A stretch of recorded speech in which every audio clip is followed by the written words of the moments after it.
Au nom du Père qui me crée, au nom du Fils qui me sauve, au nom de l'Esprit Saint qui me sanctifie, qui nous sanctifie. Je commence avec un extrait de la deuxième lettre de Paul, Paul aux Corinthiens, chapitre 5, versets 14 à 17. Frères, sœurs, l'amour du Christ nous saisit quand nous pensons qu'un seul est mort pour tous et qu'ainsi tous sont passés par la mort, car le Christ est mort pour tous, afin que les vivants n'aient plus leur vie centrée sur eux-mêmes, mais sur lui qui est mort et ressuscité pour eux. Désormais, nous ne regardons plus personne d'une manière simplement humaine. Oh, je reprends cette phrase. Désormais, nous ne regardons plus personne d'une manière simplement humaine. Si nous avons connu le Christ de cette manière, maintenant, nous ne le connaissons plus ainsi. Si donc quelqu'un est dans le Christ, il est une créature nouvelle. Le monde ancien s'en est allé, un monde nouveau est déjà né. Deuxième lettre de Paul aux Corinthiens, chapitre 5, 14 à 17. Notre Père, qui es aux cieux, que ton nom soit sanctifié, que ton règne vienne, que ta volonté soit faite sur la terre comme au ciel. Donne-nous aujourd'hui notre pain de ce jour, pardonne-nous nos offenses comme nous pardonnons aussi à ceux qui nous ont offensés. Ne nous laisse pas entrer en tentation, mais délivre-nous du mal. Maman Marie, dont c'est la fête des parents aujourd'hui, Saint Joachim et Sainte Anne, réjouis-toi Marie, comblée de grâce, le Seigneur est avec toi. Tu es bénie entre les femmes et Jésus, ton enfant est béni. Sainte Marie, Mère de Dieu, prie pour nous pécheurs, maintenant et à l'heure de notre mort. Amen. Seigneur, nous t'offrons ce cénacle puisque c'est ton cénacle, c'est toi qui nous réunis, c'est toi qui nous ouvres nos esprits, nos têtes, nos cervelles, nos matières grises. Viens insuffler en nous la science infuse et nous te louons et nous te bénissons et nous nous réjouissons parce que nous savons que, comme tu le dis dans le livre du ciel, pour toi, la plus grande joie, c'est quand des gens se retrouvent entre eux, des frères et des sœurs, pour parler de la divine volonté. Donc, joie, joie et joie. Le sujet de ce soir. Alors, tout d'abord, avant de parler du sujet de ce soir, je vous partage ceci que vous connaissez peut-être. J'ai commencé à me régaler avec ce livre. Que ta volonté soit faite. F-E, accent circonflexe T-E. La divine volonté d'après 14 spécialistes. C'est aux éditions du Parvis. C'est une maison suisse, Parvis, P-A-R-V-I-S. Et ces 14 spécialistes, alors des stars que vous connaissez, Daniel O'Connor, Marcel Laflamme, Christian Laflamme, Jan Ozzi, et puis Marie Verchotte aussi, notre compositrice qui fait de choses merveilleuses. Nous avons aussi Marie-Hélène de Serres, Gabriel Marichonan, qui écrivent sur la divine volonté. C'est très simple, c'est très accessible. Pour quelqu'un qui ne connaît pas la divine volonté ou quelqu'un qui, comme moi, nage dedans avec les moyens du bord, c'est vraiment super. Et il y a notamment un très très bon chapitre de notre père frère Gabriel Marichonang sur les rondes, parce qu'on sait souvent les rondes c'est parfois quelque chose de compliqué. Là, il en fait un petit topo très simple. Gloria, Gloria, c'est lui. Vous pouvez, je vous le recommande, c'est que ta volonté soit faite, la divine volonté d'après 14 spécialistes aux éditions du Parvis, c'est en Suisse. Édition du Parvis, vous tapez ça sur votre moteur de recherche et ça marche. Voilà, ça c'était pour la... Je touche pas de dividendes, hein, c'est gratuit, mais c'est très très bon livre. Alors, le thème de ce soir, mes frères et sœurs, pas évident, notre ressenti est-il un sentiment qui sent bon ou de ressenti humain au ressenti divin par l'abandon, les émotions, nos émotions. Alors, je vous donne une explication sur le contexte, parce que ça m'a semblé important de vous le partager, qui a conduit au sujet de ce cénacle. Un contexte en 4 points. La semaine dernière, avant que d'animer un cénacle, mon humanité, ça m'arrive, est traversée par des questions issues de sentiments contradictoires. Pourquoi rédiger et animer des cénacles? Est-ce vraiment utile? Est-ce indispensable? N'est-ce pas de la course à la gloriole personnelle? Alors que des sœurs et des frères m'adressent des retours positifs pour dire à quel point les échanges sont importants. Bref, vous voyez, des sentiments partagés, ça arrive, on est travaillé de temps en temps. Ça, c'est le premier point. Deuxième point, pendant que j'animais le Cénacle la semaine dernière, je lis cette phrase de notre Seigneur à Louisa, au volume 11, 18 février 1912, ma fille bien-aimée, puisque tu vis de ma vie, on peut dire que ta vie a pris fin. Et puisque ce n'est plus toi qui vis, mais moi, tout ce qu'on peut te faire de plaisant ou de déplaisant, je le reçois comme si on me le faisait à moi-même. Cela se traduit par le fait que quoi qu'on te fasse de plaisant ou de déplaisant, tu ne ressens rien. Il y a donc quelqu'un d'autre qui ressent ce plaisir ou ce déplaisir à ta place. Ce quelqu'un n'est autre que moi qui vis en toi et qui t'aime beaucoup, beaucoup. Volume 11, 18 février 1912. C'est le deuxième point du contexte. Troisième point du contexte, une de nos sœurs belges qui va se reconnaître de la divine volonté me fait part de son questionnement à propos du ressenti, des sentiments qui semblent être mis en avant dans le livre du ciel, alors que sa culture carmélitaine l'a habituée à se méfier des émotions qui n'indiqueraient en rien ce que Dieu fait en nous. Les émotions, les carmélites s'en méfient. Ça, c'était le troisième point. Quatrième point du contexte, et le dernier point du contexte, le lendemain, en Bretagne, je rencontre un frère de la divine volonté qui est suisse et qui, alors que nous parlons de tout sauf des sentiments, arrive à glisser dans notre dialogue que le livre du ciel insiste sur le fait de ressentir Dieu dans la création. Alors, en écoutant ce frère suisse, j'ai dit au Seigneur, ok, j'ai compris, tu veux que je traite du ressenti, des sentiments et des émotions dans la foi, surtout que mon interlocuteur suisse venait de me demander, as-tu trouvé le sujet de ton prochain cénacle? Bon, là, j'avais tout. Donc, je vous livre, c'est une méditation personnelle, un bricolage théologique perso qui se veut une tentative d'adhésion à la science infuse et divine que tout enfant de la divine volonté est censé recevoir. Alors, je rappelle au passage que nous sommes des enfants, des tout petits enfants de l'école de la divine volonté, pas seulement parce que notre capacité de comprendre est limitée, mais parce que notre capacité de recevoir des informations divines est limitée. Le Seigneur le rappelle à plusieurs reprises dans le livre du ciel, n'ayons pas de complexe. Il nous donne progressivement des connaissances au goutte à goutte pour que nous n'explosions pas en pleine lévitation. Je le cite, volume 27, 20 janvier 1930. C'est le Seigneur qui parle.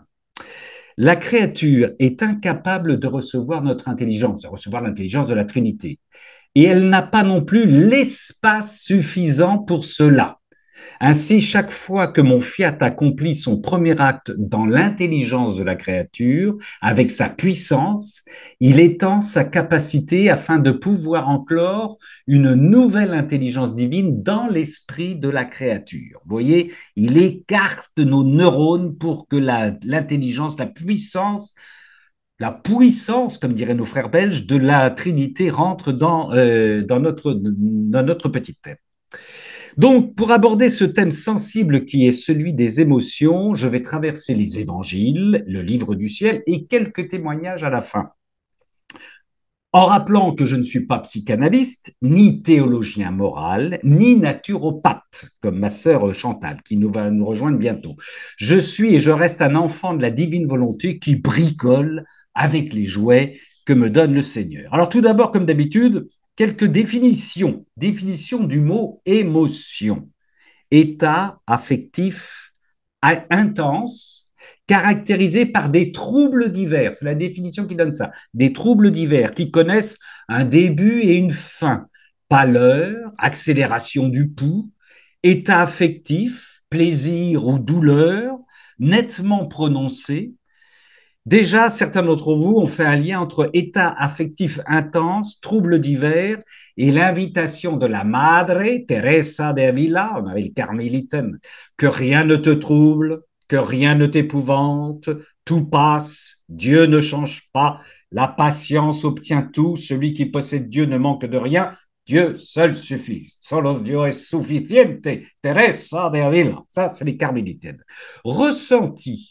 Définition du mot ressenti, la manière dont nous percevons les choses ou une situation. Je suis étonné, bouleversé, étonné devant l'immensité, la splendeur d'un paysage ou d'une situation, et je peux voir à travers ce ressenti un message divin, pourquoi pas. Mes roses actuelles, mes poules, le regard attendri de mon chien, le vert tendre du jardin conduisent mon ressenti à y voir un clin d'œil divin. Vous verriez le regard de mon chien, c'est quelque chose, c'est quelque chose. Jésus, dans les évangiles, était-il habité par des émotions et du ressenti? Au passage, l'enfant de la divine volonté, même s'il découvre l'importance fondamentale des deux natures, divine et humaine, de notre Seigneur, ne néglige en rien l'humanité de notre Seigneur Jésus, puisque c'est dans cette humanité qu'opérait puissamment sa divinité. C'est le cœur du livre du ciel, mais il faut le rappeler. Donc, quelques émotions, me semble-t-il, ou ressenties de notre Seigneur. Il a de la compassion devant les foules sans berger, il a de l'admiration devant la foi du centurion, il a de l'amour devant le jeune homme riche, va, vends tous tes biens et suis-moi. Il a de la peine devant la mort de Lazare, il a de la colère devant les sépulcres blanchis, il ressent de la violence devant les marchands du temple, il a de l'étonnement devant la demande de sa mère à Cana, mon fils, ils n'ont plus de vin. Il a de la joie à montrer les enfants en exemple.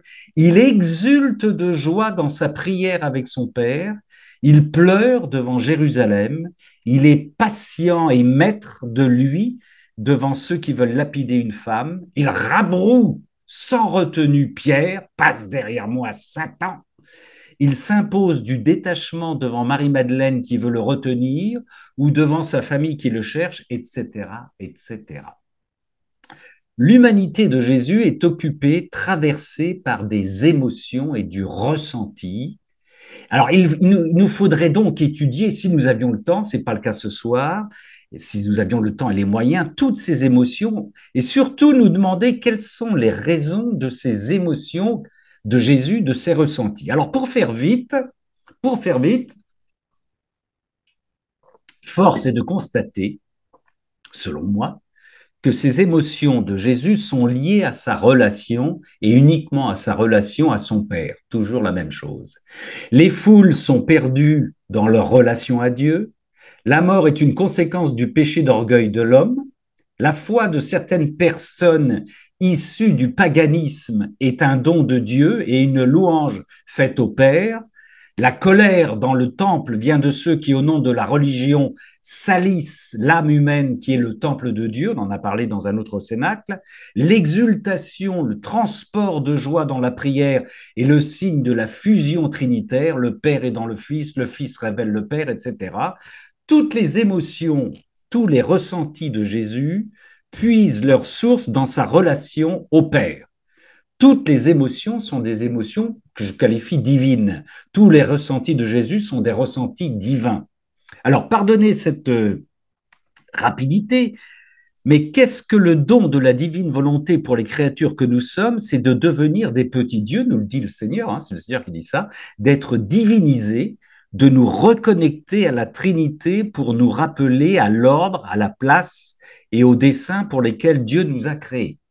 Dans cette perspective, nous devons donc nous retrouver nos émotions divines, nos sentiments divins.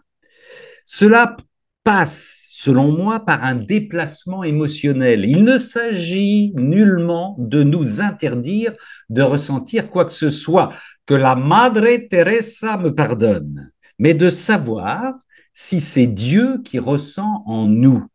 Pour cela, il nous faut dans un premier temps questionner nos émotions humaines, et dans un deuxième temps, il nous faut faire le vide de ces émotions humaines pour laisser les émotions divines se lever en notre âme. Bref, il nous faut laisser Dieu vivre en nous et à partir de là, nous comprenons mieux cette affirmation de Jésus faite à chacune et à chacun d'entre nous.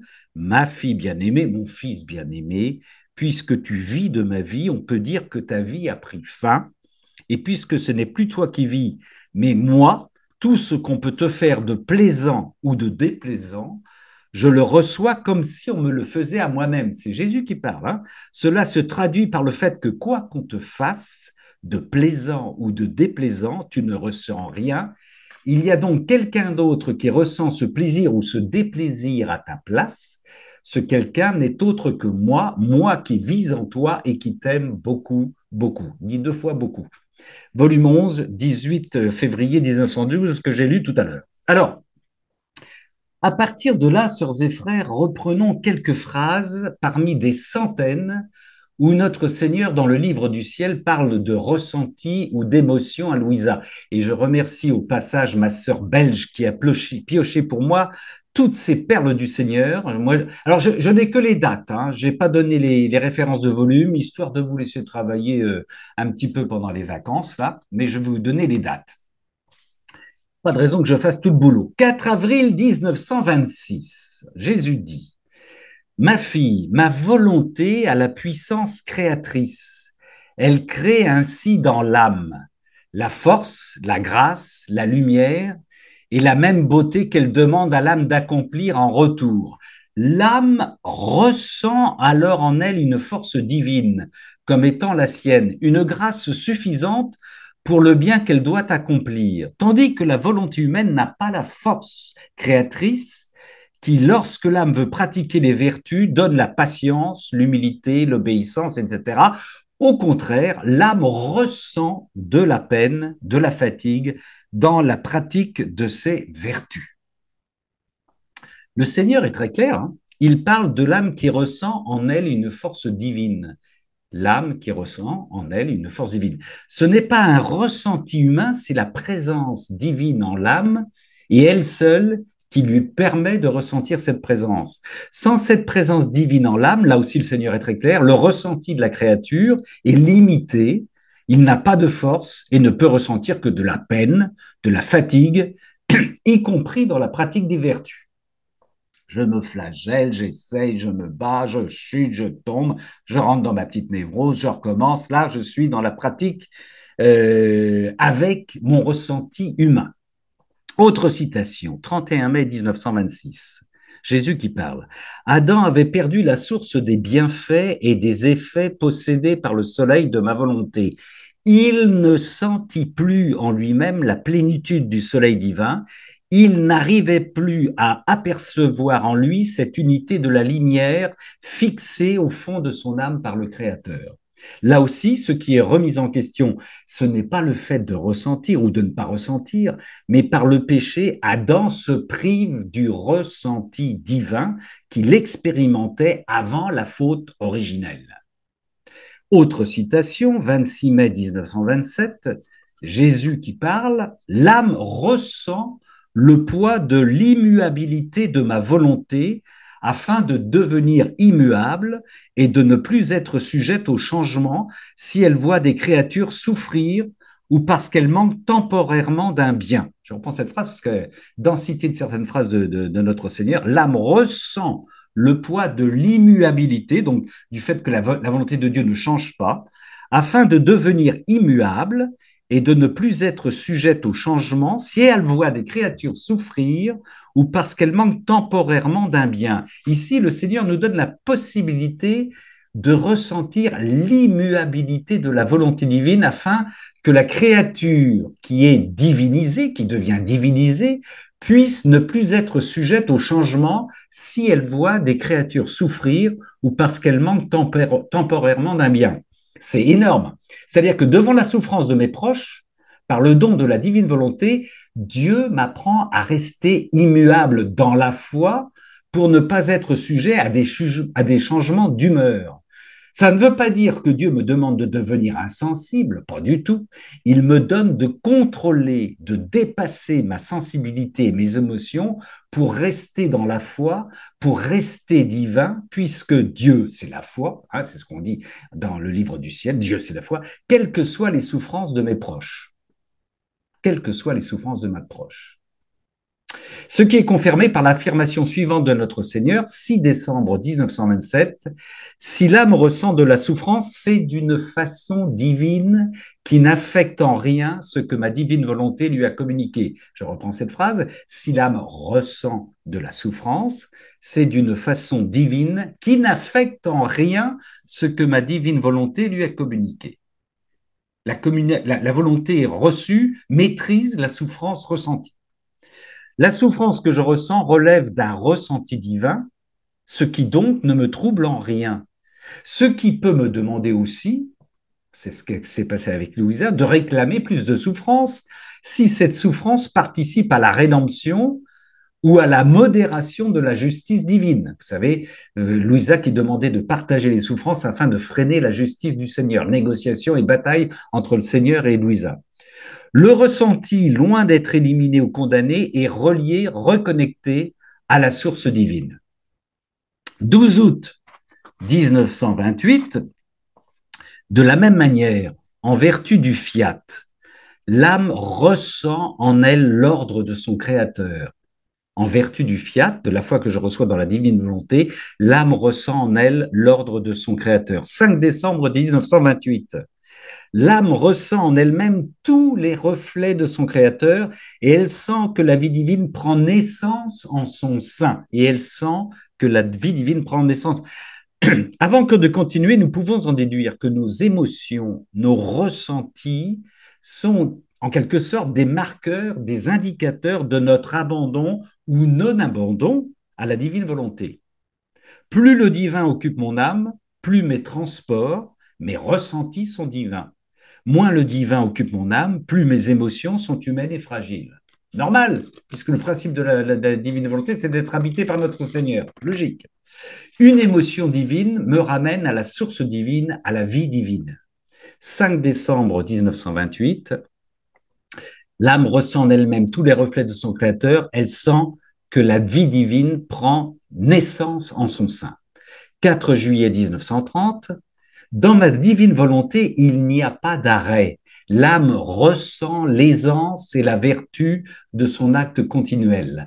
L'âme ressent l'aisance et la vertu de son acte continuel. Ressentir, c'est vivre. Je ne peux comprendre l'acte continuel de la divine volonté que si je le ressens. Mais là encore, si je ne ressens que ma petite vie emprisonnée dans ma volonté humaine, je ne peux ressentir que des émotions humaines. Ces émotions humaines étouffent toute possibilité de goûter aux émotions divines, à la vie divine. Comment faire comprendre à un toxicomane ou à un dealer que les émotions divines sont beaucoup plus performantes que les émotions stupéfiantes? Je leur dis souvent ça à mes frères qui sont, vous savez, je suis aumônier de prison, et vous savez que le toxicomane recherche souvent dans sa prise de drogue la première émotion extraordinaire qu'il a vécue dans sa première prise et qu'il ne retrouve jamais. Et je leur dis, avec le Seigneur, c'est l'inverse. C'est plus on avance, plus on progresse, plus on est saisi par Dieu, plus les émotions qu'il nous dégage sont fortes et plus elles prennent de l'ampleur. Ça va crescendo, crescendo, crescendo. Il faut essayer de leur faire comprendre ça. 7 octobre 1934, l'âme ressent le besoin de répéter son petit refrain. Je t'aime, je t'aime. L'âme ressent le besoin de répéter son petit refrain. Je t'aime, je t'aime. Le ressenti divin rend complètement amoureux zinzin de notre Seigneur. Mais oui, mais oui, oui. 31 octobre 1937, et l'âme ressent une joie et une satisfaction si grande qu'elle ne m'aime plus avec son petit amour, mais avec mon amour éternel. Je t'aime avec ton amour. Et l'âme ressent une joie, une satisfaction si grande qu'elle ne m'aime plus avec son petit amour, mais avec mon amour éternel. 25 avril 1938.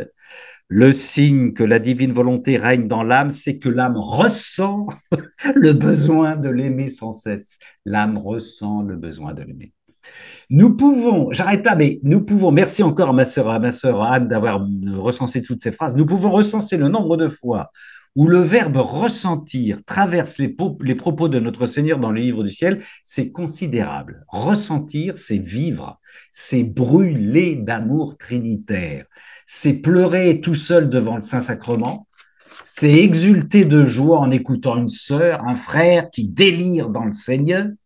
Ressentir nous permet d'augmenter en nous la foi afin de ressentir davantage les effets de cette foi. Je reprends cette phrase que j'aime bien, que le Seigneur m'a inspirée. Ressentir nous permet d'augmenter en nous la foi afin de ressentir davantage les effets de cette foi. Mais attention, il ne s'agit pas de notre ressenti, mais de celui qui habite notre âme. Encore une fois, ces différents ressentis nous permettent de clarifier notre position. Suis-je en Dieu? Suis-je en moi-même? Suis-je dans la divine volonté? Suis-je dans ma volonté humaine? Là, les ressentis me semblent d'excellents marqueurs, d'excellents baromètres pour nous. Alors, tome 11, 24 mars 1913. Louisita, ma sœur Louisita que j'aime, ressent du mécontentement. Jésus lui dit, ma fille, que fais-tu? Je suis le contentement des contentements. Je suis en toi et je ressens du mécontentement. Je reconnais que cela provient de toi. Et par conséquent, je ne me reconnais pas totalement en toi. En effet, le mécontentement fait partie de la nature humaine et non de la nature divine. C'est ma volonté que ce qui est humain n'existe plus en toi, mais seulement ce qui est divin. Fin de citation, tome 11, 24 mars 1913. Donc, qu'est-ce que veut ressentir le Seigneur? Ressentir du contentement. Oui, là, il accepte. D'accord. Mais contentement, c'est humain, à dégager.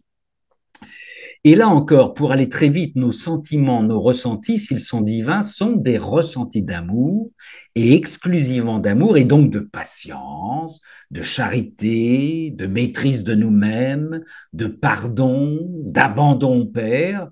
Quand notre Seigneur vivait sa passion physique et intérieure, son ressenti était brûlant, ô combien brûlant. Comme Dieu incarné, il ne s'est pas protégé en restant de glace, il aurait pu, hein, devant les coups, devant les péchés des hommes. À chaque entaille ouverte, il répondait par l'amour. Il répondait par l'amour. Tome 9, 25 novembre 1909. Ainsi, mon premier bourreau fut l'amour. C'est pourquoi, durant ma passion, je n'eus pas même un regard de reproche envers ceux qui me servaient de bourreau parce que j'avais un bourreau plus cruel et plus actif en moi, l'amour. C'est magnifique ça. Et les endroits où les bourreaux extérieurs ne parvenaient pas, où une petite partie de moi était épargnée, l'amour prenait la relève et n'épargnait rien. Et c'est ce qui arrive dans toutes les âmes. Le travail principal est fait par l'amour, et quand l'amour a agi et rempli l'âme, ce qui apparaît à l'extérieur n'est que les débordements de ce qui a été effectué à l'intérieur. Tome 9, 25 novembre 1909. L'amour vécu par notre Seigneur, l'amour incarné par notre Seigneur lui permet de brûler d'amour les souffrances ressenties dans son corps et dans son âme. Alors, terminons ce petit bricolage théologique par 3 exemples, dont un témoignage personnel, lié au sujet, bien sûr, aux émotions. Je me répète, je suis aumônier de prison et il y a quelques années, je décide d'animer un programme alpha. Vous connaissez les programmes alpha sans doute. Et il y a un programme alpha pour les détenus, pour les prisons. Je considère que les outils sont formidables et je programme 10 séances d'animation pendant 10 samedis à venir. Je suis enthousiaste, je travaille pour le Seigneur, ça va déménager. Je précise qu'à chaque fois que je viens le samedi à la prison, j'anime un groupe de 10 à 15 personnes, donc j'ai du public. Bref, je suis prêt, je fais ma demi-heure de route pour me rendre à la maison d'arrêt, je rejoins ma salle quand des surveillants me disent « C'est curieux, personne ne veut venir aujourd'hui, ça roupille, c'est malade, ça traîne la savate, je me retrouve pour la première fois tout seul. Je suis sonné. On n'a jamais fait ça. C'est la première fois que ça m'arrive. Je fais demi-tour avec mon auréole entre les jambes et je râle dans la bagnole. Seigneur, je comprends vraiment pas. Et je râlais, je peux vous dire que je râlais. Hein. Je bosse pour toi. En plus, j'utilise des outils qui ne viennent pas de moi, qui viennent d'Alpha. Je travaille pour l'Esprit Saint. Bref, je crache ma colère au volant. Mon ressenti est noir, sombre. Puis petit à petit sur la route, je me calme et je dis au Seigneur, OK, on revoit ça samedi prochain. On tentera le coup la prochaine fois. Il faut attendre une semaine. Je suis impatient. D'accord. Le samedi suivant, 15 frères détenus m'attendent et nous vivons une première séance alpha exceptionnelle. Lecture rapide de cet épisode, frères et sœurs, tel que je l'ai lu moi. Le premier samedi, le Seigneur m'a complètement dépouillé de mon initiative, y compris des émotions saintes et positives qui m'habitaient à ce moment-là pour me dire Tout cela, il me disait, en fait, tout cela relève de mon initiative et pas de la tienne. C'est moi qui anime, c'est moi qui diffuse de la joie, de la participation et de l'enthousiasme dans cette rencontre. Et la preuve, c'est que cette émotion qui se partage dans cette rencontre est tellement forte, tellement grande qu'elle ne t'appartient pas. Tu ne l'imaginais même pas. Il ne te reste plus qu'à rendre grâce et à louer. Dépossession totale de mon ressenti pour laisser le Seigneur agir en moi. Le Seigneur nous dépouille de nos émotions pour nous recouvrir de son ressenti divin. Je prends un autre exemple, une petite prise de risque avec les témoins qui vont se reconnaître. Banneux, la retraite à Banneux récente, à laquelle je n'étais pas, que j'ai suivi partiellement sur le Zoom. Des retraitants se déplacent pour Gabriel Chonang, mais aussi pour Yanouzzi. On apprend qu'il ne peut intervenir au départ. Montée de stress pour les organisateurs. Déception énorme pour certains retraitants. Puis on apprend que Yanouzzi pourra intervenir par vidéo en fin de semaine. La première vidéo ne fonctionne pas. Le Seigneur dépouille tout le monde. Et comme le dit une de nos sœurs qui vit dans la divine volonté et qui était présente à Banneux, elle me dit, j'aime quand le Seigneur joue avec nous, car j'aime jouer avec lui. Elle a une grande foi, cette sœur. J'aime quand le Seigneur joue avec nous et j'aime jouer avec lui. Alors que des retraitants peuvent être déçus, voire en colère intérieure, notre sœur, dans un abandon total, nous dit qu'à travers ces aléas, ces dépouillements, le Seigneur, dans une entreprise qui lui est pourtant destinée, sait ce qu'il fait, s'amuse avec ce groupe, les émotions humaines contre les émotions divines. Dernière illustration qui me ramène à mon vécu, je vais rencontrer une sœur ou un frère de la divine volonté. Je suis impatient, bien sûr, c'est la première fois que je vais la rencontrer. Je suis enthousiaste, je suis déjà dans la joie, j'ai plein de choses à lui dire, j'ai plein de questions à lui poser, mais je sais que mes émotions saines et positives risquent de ne noyer notre rencontre, de l'étouffer. Il me faut revenir à une rencontre plus chaste, plus distante, ce qui veut dire une juste distance entre nous pour que notre rencontre soit juste et productive. Et je sais que nous ne serons pas deux pendant cette rencontre, je commence à le savoir, mais trois puisque c'est le Seigneur qui nous réunit.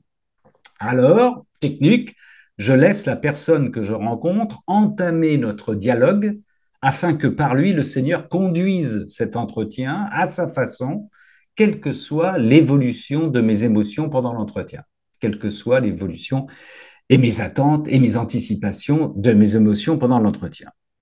Ce qui nous ramène d'une certaine manière à cet épisode de la tempête apaisée que je relis de la manière suivante en Matthieu 8, 23, 26.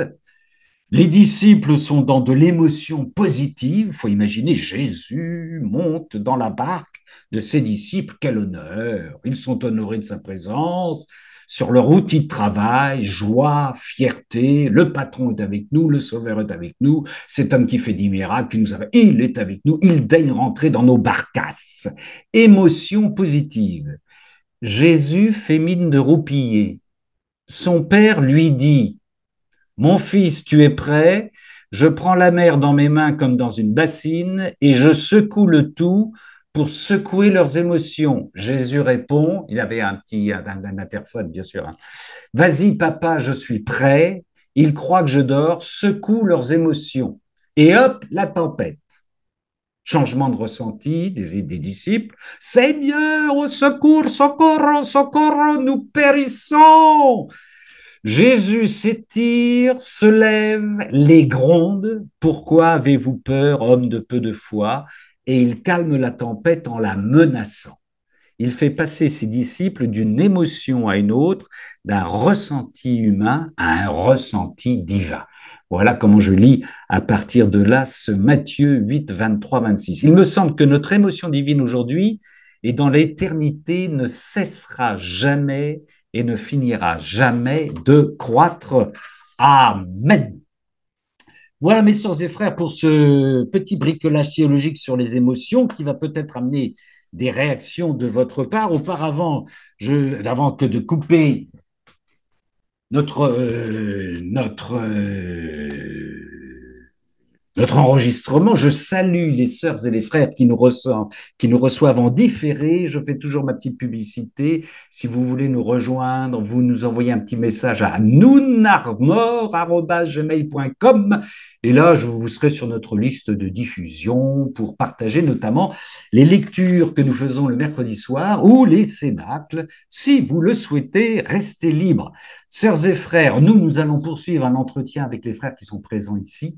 Je me permets d'envoyer par le Seigneur la bénédiction sur nous tous et sur nous toutes, que le Seigneur miséricordieux, plein d'amour, de tendresse, qui ressent tant d'amour et de joie pour nous, nous bénisse au nom du Père et du Fils et du Saint-Esprit. Amen. En cette fête de la Saint-Joachim et de Sainte Anne, la maman de Marie. Et voilà, je coupe l'enregistrement. À bientôt, si vous le souhaitez, si vous le voulez bien.